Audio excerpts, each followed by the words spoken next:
अस्सलाम वालेकुम नाजरीन, प्रोग्राम माशी मसाइल के साथ मैं हूं आपका होस्ट तारिक खान जावेद। आज हम जिस मौजू पे बात करेंगे वो है डेवलपमेंट लेसन्स फ्रॉम गल्फ। यानी हम आज के दिन हम ये पता करना चाहेंगे कि वैसे तो दुनिया में बहुत सारे मुल्क हैं जिन्होंने बहुत तरक्की की है, बहुत तेज़ी से तरक्की की है, लेकिन ये गल्फ़ के ममालिक जो हमसे बहुत करीब हैं और जो कि हमारी तरह 100% मुसलमान हैं, वहाँ जो डेवलपमेंट हुई है पिछले 30 साल में, उससे हम क्या नतीजे निकाल सकते हैं, क्या लेसन्स हम निकाल सकते हैं और पाकिस्तान में उसको अडॉप्ट करके हम भी तरक्की कर सकते हैं। इस सिलसिले में बात करने के लिए मैंने आज दो अहम लोगों को अपने स्टूडियो में दावत दी है। आइए मैं उनका तारुफ कराता हूँ। सबसे पहले हमारे पास इकबाल हमीद साहब हैं, जो कि एक बिज़नेसमैन भी हैं और हैदराबाद के बहुत जानी पहचानी शख्सियत हैं। ये पॉलिटिकल इश्यूज़ पे, इकनॉमिक इश्यूज़ पे बहुत पब्लिकली बोलते रहे। इनके साथ तशरीफ़ रखते हैं रफ़ीक खान साहब, जो कि जाने माने एनालिस्ट हैं, राइटर हैं और उनकी बड़ी गहरी नज़र है तमाम दुनिया के मुल्कों पे, ख़ास तौर से अपने इर्द गिर्द के इलाक़ों पे। इकबाल साहब, ये जो ख़ित्ता है जिसको हमने आज मौजू बनाया है, ये हमसे बहुत करीब है। यहाँ हमारा आना जाना बहुत रहता है, तकरीबन हर इंसान, हर पाकिस्तानी या तो जॉब के सिलसिले में वैसे विज़िट करता रहता है। तो जब वहाँ जाता है तो वहाँ की तरक्की देख के बहुत ही परेशान होता है कि लगता है कि जैसे कराची से उठा और जब दुबई पहुँचा तो एक अलग ही अजीब दुनिया है, या बहरीन पहुँचता है या कतर पहुँचता है या सऊदी अरेबिया पहुँचता है। तो ये वैसे ये खित्ता तो पता है कि तेल की वजह से उभरा है, लेकिन इन मुल्कों में 2-3 ममालिक ऐसे हैं जहाँ तेल इतनी वाफ़िर तादाद में नहीं है, उसके बावजूद वहाँ बड़ी तरक्की हुई है। तो हम आज जो एम्फेसाइज़ करेंगे वो ममालिक हैं जो तेल के अलावा अपनी पॉलिसीज़ की वजह से आज तरक्की बहुत ज़्यादा तरक्की की उन्होंने। किसी के पास तेल है, पैसे आ रहे हैं, उससे इंडस्ट्री लग गई, जैसे सऊदी अरेबिया में या कुवैत में है, तो वो कोई इतनी बड़ी चीज़ नहीं है। लेकिन जैसे कि मैंने जो मेरी ऑब्जर्वेशन है, जब मैं बहरीन को तरफ देखता हूँ, इतनी हाई लेवल ऑफ प्रॉस्पेरिटी, उसका per capita income Saudi Arabia से ज़्यादा है।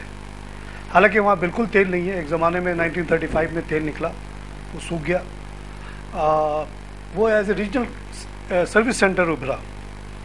इसी तरह दुबई में आपको पता है कि बहुत कम तेल था कंपेयर टू अबू धाबी में तेल था, और सिर्फ वहाँ की कुछ पॉलिसीज़ की वजह से दुबई जो है आज अबू धाबी से ज़्यादा प्रॉस्परस है। वहाँ का रेंट ज़्यादा है, वहाँ के प्रॉपर्टी की वैल्यू ज़्यादा है। इसी तरह एक मुल्क है कतर, जो कि कुछ साल पहले तक बिल्कुल ही लो लाइंग था, कभी सऊदी अरेबिया उसकी ज़मीन छीन रहा था, कभी बहरीन छीन रहा था, आज वो बहुत ही ज़्यादा प्रॉस्परस हो गया।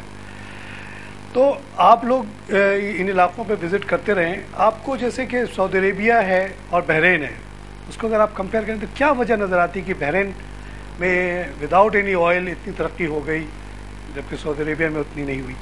पर कैपिटा जिसका पीछे है। देखिए, हमारे इस इशू पर हमने ये सोचा ही है कि जब भी हम वहाँ जाते हैं और हम नई तरक्की वहाँ देखते हैं तो वहाँ के हुक्मरानों की पॉलिसी पर डिपेंड करता है कि हुक्मरान जो है वो किस किस्म की पॉलिसी बनाते हैं। सऊदी अरब के पास ठीक है तेल है, बहरीन के पास तेल नहीं है, लेकिन बहरीन के अंदर जो है वो बाहर के जो लोग हैं उनको वेलकम कहा कि आइए, सयाहत के हवाले से आइए, यहाँ के मतलब इन्वेस्टर्स को कहते हैं आइए। वहाँ मुसलमान, हम भी मुसलमान हैं और वो भी मुसलमान हैं, लेकिन हमारी यहाँ पाबंदियाँ बहुत हैं। हम ये पाबंदी लगा देते हैं कि हमारी यहाँ हमारे पे सारा इल्ज़ाम लग जाता है कि हम बुनियाद परस्त हैं, और ये हम अगर ये पाबंदियाँ ख़त्म कर दें, जिस वजह से भुट्टो साहब के ज़माने में शराब पे पाबंदी लगा दी गई, तो पाबंदी लगी नहीं उसे, इसलिए कुछ छुप के बिक रही है। तो हम ये कहते हैं कि हम आने वालों को वेलकम, तो वहाँ के हुक्मरानों ने एक स्टेप लिया, और स्टेप लेने के बाद ये कहा कि आने वालों को वेलकम कहा कि आप आए, यहाँ पैसा लगाएं, आपसे टैक्स नहीं लिया जाएगा, यहाँ पर डेवलपमेंट करें, दूसरी चीज़ें लगाएं। तो फाइनेंसर वहाँ बहुत आए, बाहर के पैसा काफ़ी आया और लगना शुरू। बताया गया कि हम भी, हमारा ये एक मसला है कि हम मुस्लिम ममालिक के उनसे ज़्यादा मुसलमान तो नहीं है, देखें ये साफ बात है। हाँ, 100% वो है ना। अच्छा, हम हमारी यहाँ जो ये दखीनुसी बातें हैं सारी, इस दखीनुसी चीज़ों से बाहर निकले। शराब का मसला यहाँ बिक रही है, आप गोरे के ऊपर पाबंदी लगाते हैं कि सब यहाँ आ गया तो साबुन नंगे डांस और फलानी बात और ढंग की बात। तो मैं ये कहता हूँ कि थोड़ा सा वाइड सोच रखें। वाइड सोच रखने के बाद जैसे हुक्मरानों ने वो पॉलिसी को चेंज किया, आने वालों को वेलकम कहा, आज वो अपने पैरों पर खड़ा हुआ है तेल ना होने के बावजूद भी। इसलिए खड़ा हुआ है कि भाई वहाँ की मईशत बेहतर हुई। قطر ایک زمانے میں یہی بات تھی کہ قطر کے بعد بھی یہ سلسلہ چل رہا تھا، اس کے پاس کبھی نہیں تھے، تیل نہیں تھا، اور اگر گیس تھی تو اس کے بعد نکالنے کے لیے پیسے نہیں تھے. ہاں بہرحال واقعی انہوں نے کوئی اسٹیپ لیا، ٹھیک ہے، انہوں نے قرض دیا. آج قطر کی پوزیشن کہیں سے کہیں پہنچ گئی ہے. اسی طرح سے دبئی والا میٹر بھی. اچھا یہ بات نہیں کہ یہ چپ ہو رہی، سوال پیدا یہ ہو رہا ہے کہ ہم یہ کہتے ہیں کہ ہماری دقیانوسی سوچیں، ہم مسلمان کہتے ہیں اپنے آپ کو، تو کہتے ہیں تو ہم وہ بھی مسلمان ہیں نا. ہم تو اپنی جگہ، جب ہم سعودیہ جاتے ہیں تو سعودیہ کی میں بھی پوزیشن یہی ہے کہ مکے اور مدینے کے علاوہ وہ آپ کو ہر جگہ کے فارنر آپ کو نظر آتا ہے. دبئی کے اندر آپ نہیں سوچے وہاں ارامکو وغیرہ کے انہوں نے شراب ہر چیز کو فری کیا ہوا ہے، اور ڈرائیونگ بھی الاؤڈ ہے. اچھا وہاں اگر وہ نہ کریں، دیکھیں ارامکو میں اگر دنیا بھر کی ایکسپرٹیز نہ ہے، جن کا لائف اسٹائل یہی ہے، اگر آپ کو ملک سے تیل نکلوانا ہے تو ایسے لوگوں کو بلانا ہے جو جانتے ہیں کہ کہاں پہ تیل ہے، کہاں سے نکالنا ہے، کیسے نکالنا ہے. ہم لوگ مسلمانوں کو تو ان چیزوں کا کچھ نہیں پتا. دیکھیں ہمارے پتہ نہیں کہ زمین کے نیچے کیا ہے. اگر آپ ایسے لوگوں کو بلاتے ہیں پھر ان کی لائف اسٹائل پہ کرٹیسزم کرتے ہیں کہ تم لوگ یہ نہیں کرو گے، وہ نہیں کرو گے، تو وہ نہیں آئے گا. بالکل صحیح بات ہے. اور جب نہیں آئے گا تو سعودی عربیہ میں اگر تیل نہ ہو تو سعودی عربیہ کیا ہے؟ بالکل بات صحیح. جب وہاں سعودی عربیہ ہم جاتے ہیں صاحب، ہمارا کعبہ کی صورتحال اور وہاں پر مسلمانوں کی صورتحال، جب وہ ماڈرنائز پوزیشن میں مکہ مدینے کے علاوہ ہر آدمی کو الاؤ کر رہے ہیں. ہماری یہ پوزیشن یہ ہے کہ ہماری بنیاد پرستی کا ایک سلسلہ شروع ہو چکا ہے، اور ہم اس وجہ سے بدنام بھی ہو چکے ہیں. کہ بات یہ ہے کہ صاحب ہم تھوڑی سی وائڈ سوچ رکھیں، ڈیولپمنٹ کریں، سیاحت کو بڑھائیں آگے، پلس حکمران تھوڑے سا کوئی اسٹیپ اٹھائیں، ایسے اسٹیپ اٹھائیں کہ یہاں کیا تھوڑی ڈیولپمنٹ جو جس طریقے سے ہو نہیں شروع ہوئی ہو تو بس بڑے. اب پوزیشن کیا ہوئی ہے کہ ہمارے خزانے خالی ہوتے جا رہے ہیں. یہاں پر تو بے انتہا جیسے کہتے ہیں کرپشن ہو رہا ہے. وہاں کے حکمرانوں کی پوزیشن اسی ہے کہ وہ ملک کے لیے سوچ رہے ہیں. انہوں نے اپنے ملک کو قطر اور بحرین کی مثال دیں تو آپ ہی دیکھیں کہ انہوں نے ملک کے لیے کچھ سوچا. ہمارے ملک میں پوزیشن یہ ہے کہ ہمارے حکمران اس وقت پوزیشن یہ ہے کہ سروے انٹرنیشنل ٹرانسپیرنسی کے سروے کے مطابق بات یہ ہے کہ اس وقت یوں سمجھ لیجئے کہ تقریباً میں سمجھتا ہوں کہ 3 کھرب 37 ارب روپے کا جو ہے کرپشن ہوا اس سال. جی ہاں یہ بڑھ گیا پہلے. جی ہاں پہلے ڈبل، پچھلے سال سے ڈبل ہو گیا. تو یہ نہیں ہے بات یہ. اچھا یہ کرپشن کے جو پیسے ہیں انویریبلی نہیں اٹھ کے باہر چلے جاتے ہیں سوئٹزرلینڈ. وہ پیسے ملک سے باہر. ہمارے حکمران جو ہے نا یہاں سے دولت لے جانے کے طریقے ڈھونڈ رہے ہیں. یہاں تو کرپشن کریں گے تبھی تو لے کے جائیں گے نا. ان کو رشوت ملے گی تو وہی پیسہ تو باہر جائے گا نا. جو اچھا ایسٹ بیچ کے تو یہاں سے نہیں جائے گا. اگر ہمارے حکمران بھی اس سوچ پہ چلے بحرین کی طرح، ہمارے وہاں کے حکمران بلینس آف ڈالرز لے کر آ رہے ہیں. جیسے کہ ابھی دبئی کے بہت ریسنٹ مثال ہے نا. انہوں نے بلڈنگیں بنائی، انہوں نے شاپنگ ایریاز بنائے، انہوں نے ویلاز بنائے، اور پوری دنیا کے لوگوں کو کہہ رہے ہیں کہ جس کے پاس 2 ملین 4 ملین ڈالر ہے وہ آ جائے وہاں ریٹائرمنٹ اختیار کر لے. یعنی کہ balance and balance of dollar وہ ملک میں اٹریکٹ کر رہے ہیں. ہمارے یہاں لوگ لگے ہوئے ہیں کہ سوئٹزرلینڈ کے اکاؤنٹ کو بھرو. ہاں یہ دیکھیے یہ بات ہماری جو لیٹسٹ فگر آئی ہے اس میں یہ ہے کہ دنیا کے 2 بڑے ملک سب سے بڑے ڈپازیٹر ہیں سوئس بینکس کے یا اس طرح کے آف شور بینکس کے. سب سے بڑا تو انڈیا ہے، 1,500 بلین انڈینس کے پڑے ہوئے ہیں، اور پاکستانی جو ہے اس کے بعد آتے ہیں. تقریباً کوئی کہتا ہے 500 بلین، کوئی کہتا ہے 200 بلین کیش پڑا ہوا ہے. یہ پیسے کہاں سے آئے؟ جیسا آپ نے کہا یہ ٹریلینز آف ڈالر جو کرپشن کی صورت میں ہوتی ہے، چاہے وہ آرمی کرے چاہے سویلین کرے، وہ کہیں نہ کہیں تو چھپائے گا نا، اس کو رکھے گا سامنے تو پکڑا جائے گا. کوئی نوٹ کے اوپر سوتا تو نہیں ہے. تو بات یہ ہے اور بیٹھ کے یہاں باتیں ایسی کرتے ہیں، اسلام کے بڑے ٹھیکیدار، ریجن کے بڑے ٹھیکیدار، عوام کے بڑے ٹھیکیدار، عوامی لیڈر، اور اصل جو ان کا کریکٹر وہ یہ ہے کہ صرف غریبوں سے پیسہ چھینو اور وہ باہر بھیج دو اس کو. اب آپ اسی پہ آ جائیے. دیکھیں وہاں کے حکمرانوں کے بارے میں آپ نے کہا کہ میں نے کہا، آپ نے بھی اس کی تائید کی، بحرین والے کے بعد تیل نہیں تھا. آج پوزیشن بحرین کی بہت زیادہ اچھی ہے، گروتھ بہت اچھی ہے. اب یہاں پوزیشن یہ ہے کہ یہاں پر ہمارے اسٹیٹ بینک نے بھی کہہ دیا کہ پچھلی 6 ماہ میں اس موجودہ گورنمنٹ کی رپورٹ صحیح نہیں ہے. ہمارے جو فرینڈ آف پاکستان تھے انہوں نے جو مالی امداد دینے کا اعلان کیا تھا انہوں نے منع کر دیا. وہی کرپشن کی وجہ سے وہ کہتے ہیں ہم این جی اوز کو تو دے دیں گے آپ کو. میں کہتا ہوں یہ بالکل صحیح ہے کہ اگر ہم ان حکمرانوں کی اوپر چلیں، ان کی تقلید کریں، مطلب جیسے دبئی ہے، بحرین ہے، قطر ہے، میں کہتا ہوں کہ وہ اپنے ملک سے تو وفادار ہے نا. اور دوسری بات یہ ہے کہ تھوڑی سی فریڈم چاہیے یہاں پر. اصل بات یہ کہ میں رفیق صاحب سے پوچھوں گا. رفیق صاحب آپ یہ بتائیے کہ بحرین کے حکمران کو تو میں ذاتی طور پہ جانتا تھا جب میں APN امرو میں تھا. نہایت ہی شریف انسان، چھوٹے قد کے تھے شیخ عیسیٰ صاحب، 5 वक्त के नमाजी, रोज़ा रखना। उन्होंने मुझे अपनी ज़िंदगी का एक वाक़या बताया था जो मेरे जाने से बहुत पहले, मैं 86 में गया हूँ, मेरे ख्याल में 1980 में ये उन्होंने उनको ख्याल आया कि डेमोक्रेसी इंट्रोड्यूस की जाए यहाँ। पार्लियामेंट बनी, पार्लियामेंट ने बनते ही जो पहला रेजोल्यूशन पास किया वो ये था कि एक एक खारजी यानी बाहर वाले को मुल्क से निकाल दो, सिंपल 1 लाइन रेजोल्यूशन। तो उन्होंने बताया कि उसके बाद वो 2 रात वो सो नहीं सके। भाई अगर आपने पार्लियामेंट बनाया, parliament is a popular body, popular body क्या कह रहा है, हर खारजी को मुल्क से निकाल दो, तो उस पर अमल हो जाना चाहिए। बादशाह शुड साइन इट एंड से ओके फिनिश।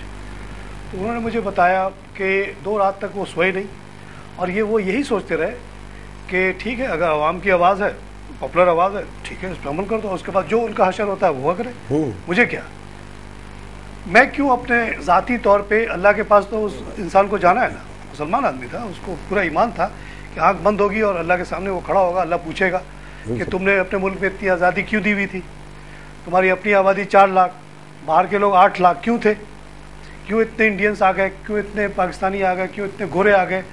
जो इन गोरों ने कहा कि जी आप यहाँ इंग्लिश लॉ भी लागू करो ताकि हम इन्वेस्टमेंट हमारी सेफ हो, साथ साथ हमारी लाइफस्टाइल भी बचाए, यहाँ पे थिएटर भी खुलेगा, यहाँ पे ड्रामे भी होंगे, यहाँ पे डांस भी होगा, यहाँ पे शराब भी बिकेगा, सब कुछ होगा, क्यों तुमने अलाउ किया। तो कहने लगे कि मैंने बहुत सोचा रात भर 2 दिन, उसके बाद मैंने फैसला ये किया कि जैसे कोई बच्चा आपसे कोई गलत डिमांड कर ले और आप उस पर अमल कर जाएं, उससे बाद बहुत बड़ा नुकसान हो जाए। उन्होंने कहा मुझे यही लगा कि ये जो पूरी पार्लियामेंट है ना, बच्चों की पार्लियामेंट है, इंसान की नहीं, बड़ों की नहीं है। उनको नज़र ही नहीं आ रहा है कि इसके पीछे क्या, आगे क्या है। उन्होंने कहा कि अगर ये सारे 8 लाख लोग चले जाएँ तो इस मुल्क में कुछ भी नहीं रहेगा। यहाँ ना कोई खेती बाड़ी है, थोड़ी सा पानी आता है सऊदी अरेबिया से, सब्ज़ी के अलावा कुछ होता ही नहीं है। तो 4 लाख लोग जो है ना भूखे मर जाएंगे, हमारी औरतें पूरी दुनिया में बिकेंगी, मर जाके इधर उधर मजदूरी करेंगे। तो उन्होंने कहा कि मैं जब दूसरे दिन उठा तो my mind was very clear कि अल्लाह के सामने मेरा जो होना होगा हशर वो मैं लूँगा अपने ऊपर, ज़ाती तौर पे अल्लाह मुझे जो सज़ा दे। उन्होंने कहा कि parliament close, resolution rejected, no more democracy for time, and he continued this. तो मुझे कहने लगा आज जो तुम यहाँ बैठे हो मेरे सामने इसलिए बैठे हो कि मैंने ये फैसला किया, नहीं तो मैं आज एक गरीब मुल्क का एक फ़कीर बादशाह बैठा होता कहीं पे, और तुम लोग जैसे लोग, मैं एबीएन एमरो में रीजनल मैनेजर था, मुझे कोई ज़रूरत नहीं थी कि मैं बहरीन में बैठता, मैं दुबई में भी बैठ सकता था। उस ज़माने में दुबई में लीगल सिस्टम वगैरह बिल्कुल ख़राब था, इस्लामी सिस्टम था, इसलिए हम बहरीन को प्रेफर करते थे। हम लोग वही काम एम्स्टर्डम बैठ के भी कर सकते थे, कराची बैठ के भी कर सकते थे, कंप्लीट चॉइस थी हमारे पास। अगर वो ज़रा सा हमें कुछ कहते, हम वो ऑफिस बंद करते और कहीं और चले जाते। तो कहते इस तरह के लोग हैं, इनको हम अगर ज़रा सा छू भी देंगे ना, ज़ोर से बात भी कर देंगे तो तुम जैसे लोग उठ के चले जाओगे। तो हमें उनको सबको बैठाना पड़ता है, बैठा के उनको as a representative of ABN AMRO, जो कि मेरा जो बॉस था वो एम्बेसडर भी था बेनेलक्स का, तो कई दफ़ा मुझे भी भेज दिया जाता था कि भाई, मुझे भी शायद डची समझता था वो। तो ये इत्तेफाक हुआ मेरा। तो देखिए कितनी बड़ी लीडरशिप की बात है। हमारे मुल्क में इस तरह के लीडर क्यों नहीं पैदा होते जो अपने सीने पे तो सारा बोझ ले लें गुनाह का, कौम को आगे निकाल दें। आपने प्रोग्राम शुरू से पहले हमने डेंजो पैंग की बात की, आप भी उसके बड़े एडमायर हैं, आपने भी उसको बहुत पढ़ा। 100% कम्युनिस्ट आदमी, 17 साल की उम्र से स्ट्रगल करता रहा, गधों पे खच्चरों पे पूरी ज़िंदगी गुजारी उसने। 92 में उसने ये बेहतर समझा कि मुल्क में पॉकेट्स ऑफ कैपिटलिज्म क्रिएट किया जाए, हांगकॉन्ग जैसे। उसने किया एज ए कम्युनिस्ट। उसने भी तो बहुत बड़ा गुनाह किया ना। कम्युनिस्ट तो बर्दाश्त ही नहीं कर सकता कैपिटलिज्म का। उसने कहा कि आ जाओ भाई कर लो कैपिटलिज्म, लेकिन जॉब क्रिएट कर दो। ये है लीडरशिप। ये स्टेप उठाया ना। आप अपने ऊपर सारा बोझ लेके अपने कौम की भलाई के लिए। अच्छा, डेंजो पैंग को भी बड़ी अपोजिशन हुई, लोगों ने कहा ये पागल हो गया, कम्युनिस्ट मुल्क में कैपिटलिज्म जिसके खिलाफ हम पूरी ज़िंदगी जहद करते रहे, आज वही हम गुनाह फिर से करने लगे। लेकिन लीडरशिप ये होती है कि आज चाइना जो है second biggest economy of the world बन गया। अगर ये फ्री ट्रेड जोन्स ना होते तो चाइना शायद अभी भूखे मर रहे होते, एक इंसान एक दूसरे को खा रहा होता। ये है विजन, ये है लीडरशिप। आप अपने ऊपर अपना वो छोड़ के, अनाज छोड़ के, सब कुछ छोड़ के कौम के लिए जो भलाई है वो करके चले जाते हैं। ऐसे लीडर हमारे यहाँ क्यों नहीं पैदा होते? जावेद साहब, आप जैसा कह रहे थे कि शख्सियात के हवाले से कि शख्सियात समाज को आगे ले जाती हैं, शख्सियात एक तो खलामनी पैदा होती हैं। अच्छा, इसमें फिर 2 नुक्ता नज़र भी हैं। وہ یہ ہیں کہ تاریخ کی ایک ضرورت بن جاتی ہے سماج کو آگے لے جانے کے لیے کہ پچھلے جو ماحول ہوتا ہے جیسے کہ مڈل ایسٹ میں ہے، وہ پہلے تیل نہیں تھا، پھر تیل نکلا، لیکن تیل اور گیس کو نکالے کیسے؟ پڑھے لکھے لوگ نہیں تھے، بدو بیچارے، بڑا مسئلہ. اور انٹل انلیس کہ وہ فورن جو ہے لیبرز کو، فورن ایکسپرٹس کو، لوگوں کو نہ اپنے یہاں انوائٹ کرتے تو یہ پھر کسی طریقے سے یہ پوری جو گلف کی ترقی نظر آتی نہیں آتی. لیکن ظاہر ہے ایک پولیٹیکل ول چاہیے آگے لے جانے کے لیے.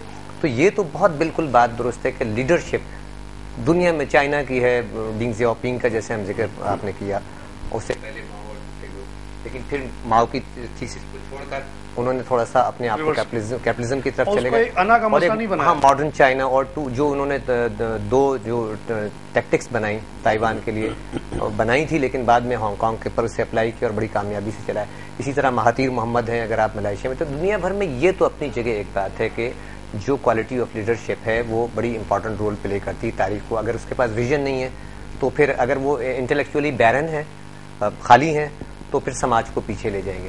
لیکن لیڈرشپ اگر سماج کے اندر سے پیدا ہوتی ہے، نیچے سے پیدا ہوتی ہے، جینوئن لیڈرشپ ہوتی ہے، ڈیڈیکیٹڈ اور سنسیئر ہوتی ہے، جیسا کہ اگر آپ دیکھیں کہ لاکھ آپ اس پر کہیں کہ جی سوویت سسٹم فلاپ ہو گیا، لیکن آپ دیکھیں کہ لینن اور ان کی جو پارٹی تھی بالشوک ریولوشن، وہ کس طرح سماج کو تاریخ میں 70 سال میں اسٹل مطلب ایک بڑی پاور ہے. اور آج بھی آپ پیوٹن اور ان لوگوں کو دیکھیں کہ کس طریقے سے ان کی جو لیڈرشپ. اچھا لیڈرشپ جو ہے وہ اب لیڈرشپ کا جو جدید دور میں تصور ہے وہ یہ ہے کہ لیڈرشپ جو ہے وہ کلیکٹیو لیڈرشپ ہوتی ہے، یعنی جب جو اجتماعی دانش کو استعمال کرتی ہے، وہ ایک فرد نہیں. جیسے کہ اگر آپ ڈینگ زیاؤپنگ کہتے ہیں تو میں کہتا ہوں نو دیر از there was a whole party, within the party there was a lot of opposition and as head he had to face lot of criticism. Yes, he had to face, and he and his group within the party, دو group تھے نا، party within the party. لیکن within the party کی بھی یہ بات ہے کہ جیسے لینن نے ایک جگہ کہا کہ جو within the party جو اسٹرگل ہوتی ہے وہ تاریخ کو اور اس انسٹیٹیوشن کو آگے بڑھاتی ہے، مہمیز کا کام کرتی ہے.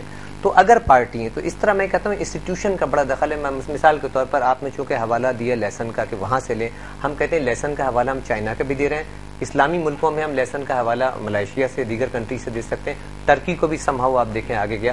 اور اگر ہم ہندوستان کو لیں، پڑوسی ملک جو 7 آزاد ہوا ہے، تو وہاں پر کانگریس کی لیڈرشپ اور انہیں کس طریقے سے بڑھایا کہ 9% گروتھ پہ انڈیا تھا. ٹھیک ہے، ابھی عالمی کے ساتھ بازاری. ابھی ذرا ہمیں بریک لینا پڑے گا. ناظرین اب ہم لیتے ہیں ایک چھوٹا سا بریک کے بعد پھر حاضر ہوتے ہیں.